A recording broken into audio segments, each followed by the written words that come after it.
시편 51편 1절로 9절까지의 말씀입니다. 하나님이여, 주의 인자를 따라 내게 은혜를 베푸시며 주의 많은 긍휼을 따라 내 죄악을 지워 주소서. 나의 죄악을 말갛게 씻으시며 나의 죄를 깨끗이 제하소서. 무릇 나는 내 죄가를 아오니 내 죄가 항상 내 앞에 있나이다. 내가 주께만 범죄하여 주의 목전에 악을 행하였사오니 주께서 말씀하실 때에 의로우시다 하고 주께서 심판하실 때에 순전하시다 하리이다.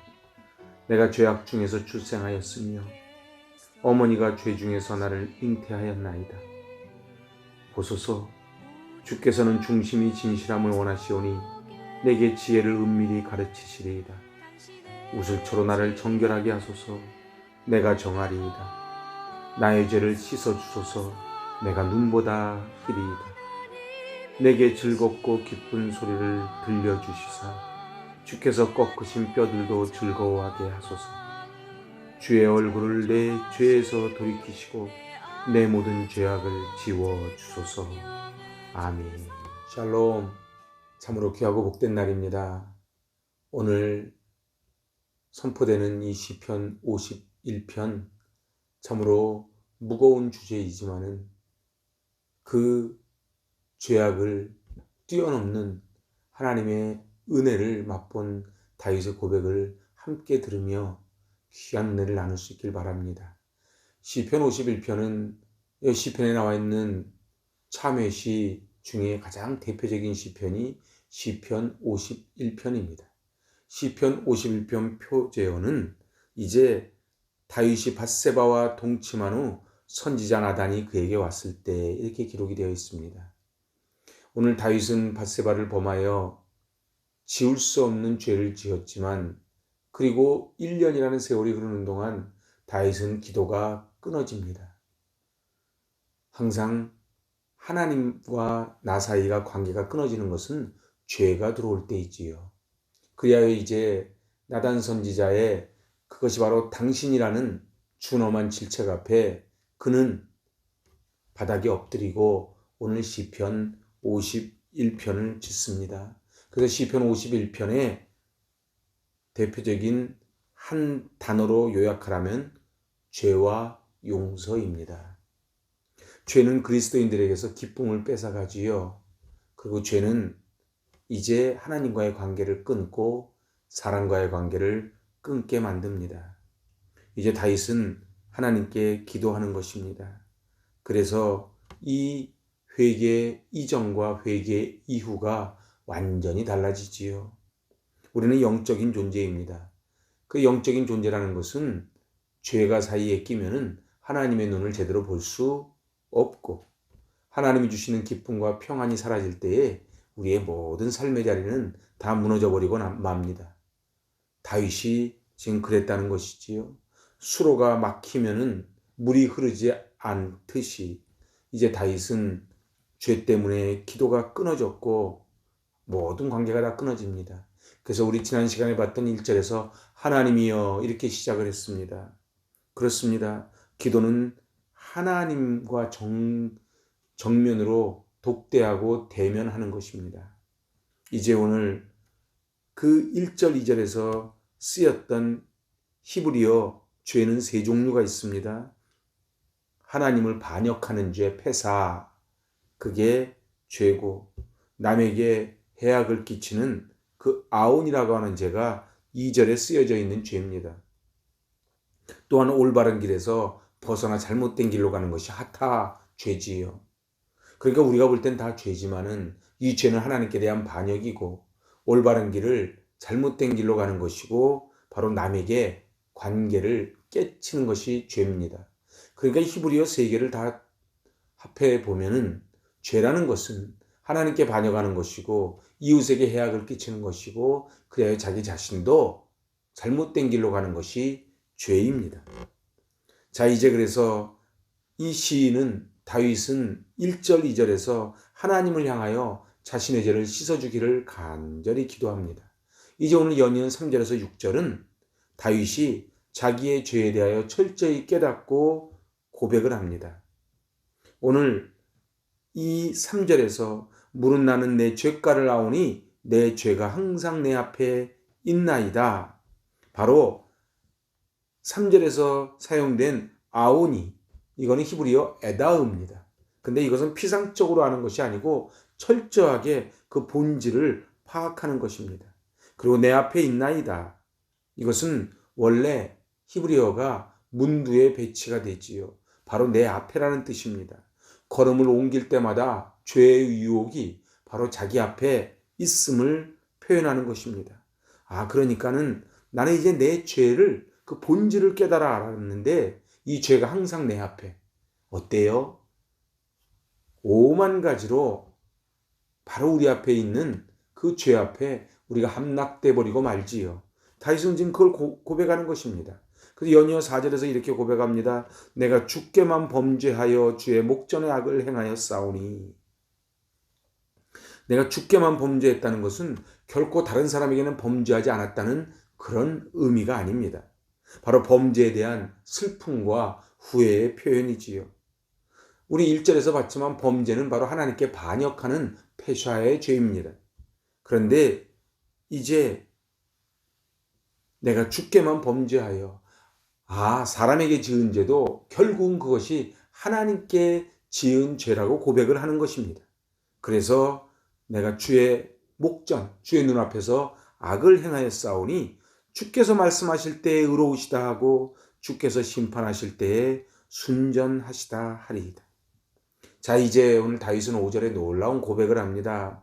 5절입니다. 내가 죄악 중에서 출생하였으며 어머니가 죄 중에서 나를 잉태하였나이다. 인간은 이미 엄마 뱃속에 잉태될 때부터 죄인입니다. 그래서 우리가 원죄라 그러지요. 오늘 그도 그럴 것이 그 어머니도 죄인이고, 바로 다윗은 그 죄인의 자궁 속에 있을 때부터 죄인입니다. 그래서 로마서 3장 10절로 12절에 이렇게 말씀합니다. 의인은 없나니 하나도 없으며 깨닫는 자도 없고 하나님을 찾는 자도 없고 다 치우쳐 한 가지로 무익하게 되고 선을 행하는 자가 없나니 하나도 없도다. 아멘. 의인은 없습니다. 우리는 모두 그리하여 하나님의 은혜로 하나님의 양자가 된 존재일 뿐이지요. 그러니까 의롭다고 칭함받은 것이지 의로운 존재가 아니라는 사실입니다. 오늘 6절에서 보소서 주께서는 중심이 진실함을 원하시오니 내게 지혜를 은밀히 가르치시리이다. 바로 5절의 죄악과 대립되는 개념으로 이제 6절에서 진실함, 중심이란 단어를 씁니다.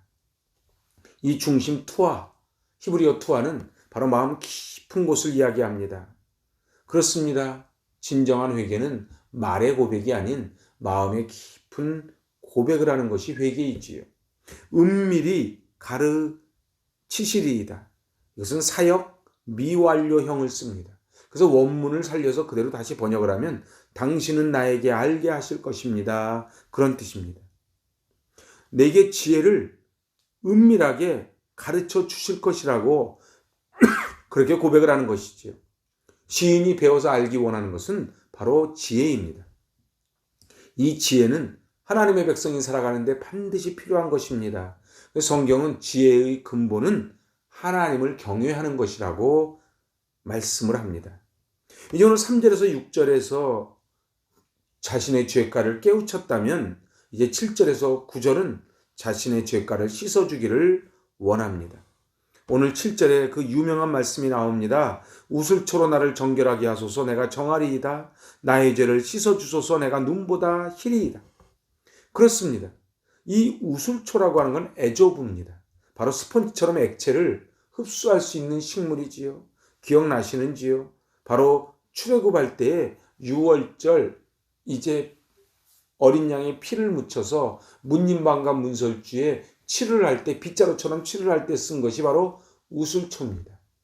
그리고 또 하나 기억해야 될 것이 있습니다. 얘네 나병에 걸렸을 때에 이제 나병이 다 회복되면은 바로 정결 예식을 할 때에 쓰는 것이 바로 우슬초입니다.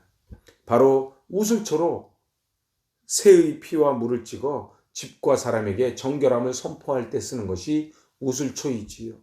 그러니까 이 우슬초라는 단어를 쓴 것은 굉장히 좀 깊은 복합적인 뜻이 있습니다.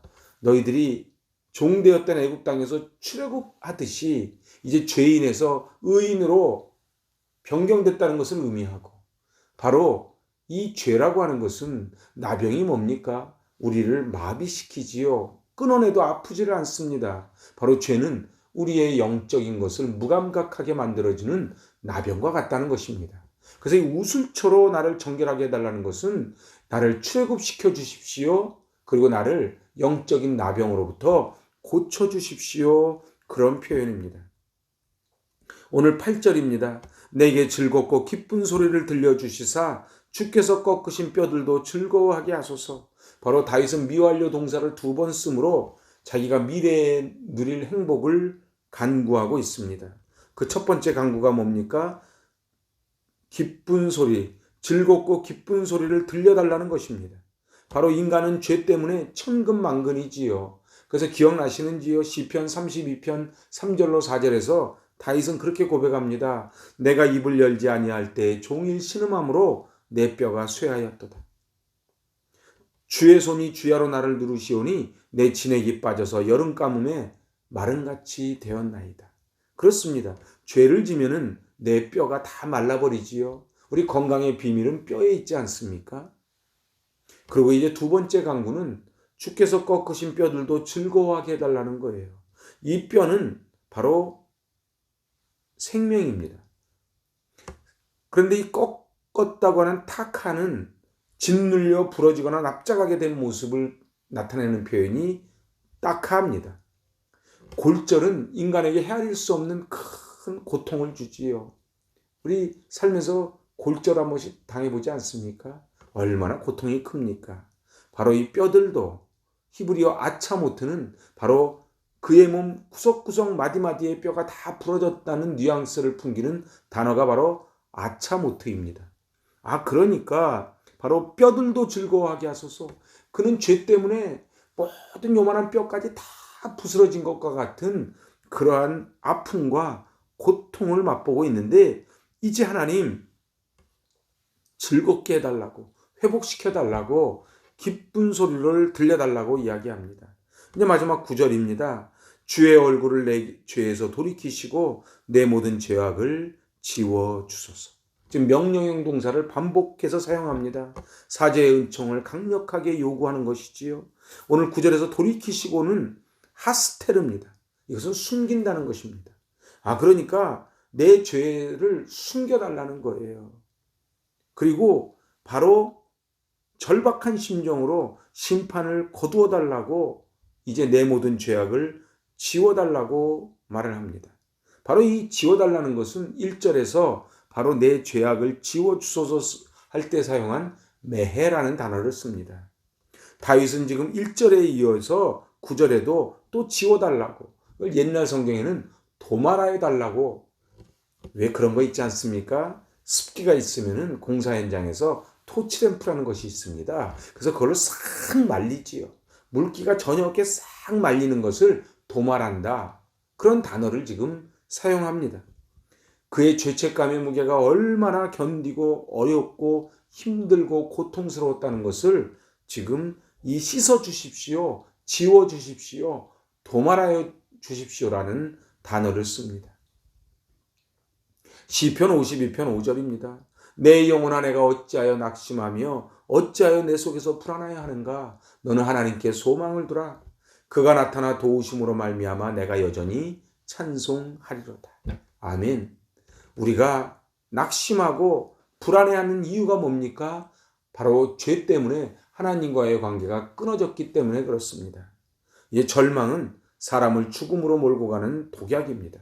하지만 하나님께 소망을 둘 때에, 우리가 회개하고 죄 용서함을 받을 때에 모든 놀라운 회복의 기쁨을 맛보게 될 것입니다. 오늘 결국 다윗은 사죄의 은총을 입어 절망적인 상황을 극복하고 회복되고, 그리하여 낳은 아들 솔로몬을 통하여 이제 다윗 왕조를 이어갑니다. 사랑하는 여러분, 우린 살아가다 보면은 얼마나 이 죄의 문제로 짓눌려 정말 뼈가 꺾어지는 듯한 그런 아픔을 겪는지 모릅니다. 기도도 안 되지요. 사람 관계도 다 깨지지요. 그런데 오늘 시인의 고백처럼 어찌하여 낭망하며 어찌하여 불안하여 하는고 너는 하나님께 소망을 두라. 오늘 주님께 소망을 두시고 우슬처럼 우리를 깨끗게 하여 주시는 그 하나님 앞에 기쁨과 평안으로 승리하시는 저 여러분 되시기 바랍니다. 아멘. 기도합니다. 하나님 아버지, 우슬초로 나를 정결하게 하시고 나를 눈보다 더이게 회복시켜 주시고 뼈들도 즐거워하게 하여 주시옵소서. 하나님께서 우리의 죄를 용서하여 주셨기에 저희가 여기에 있습니다. 오늘 저희는 모태에서부터 죄를 지은 원죄를 가진 인간임을 고백합니다. 의인은 없나니 하나도 없음을 압니다. 하나님, 저희의 죄를 용서하여 주시고 우리 주 안에서 주시는 참된 평강과 기쁨을 누리게 하여 주시옵소서. 예수님의 이름으로 감사하며 기도하옵나이다. 아멘. 샬롬. 오늘 주님이 주시는 기쁨과 평강으로 승리하시는 오늘 저와 여러분 되시기 바랍니다. 아멘.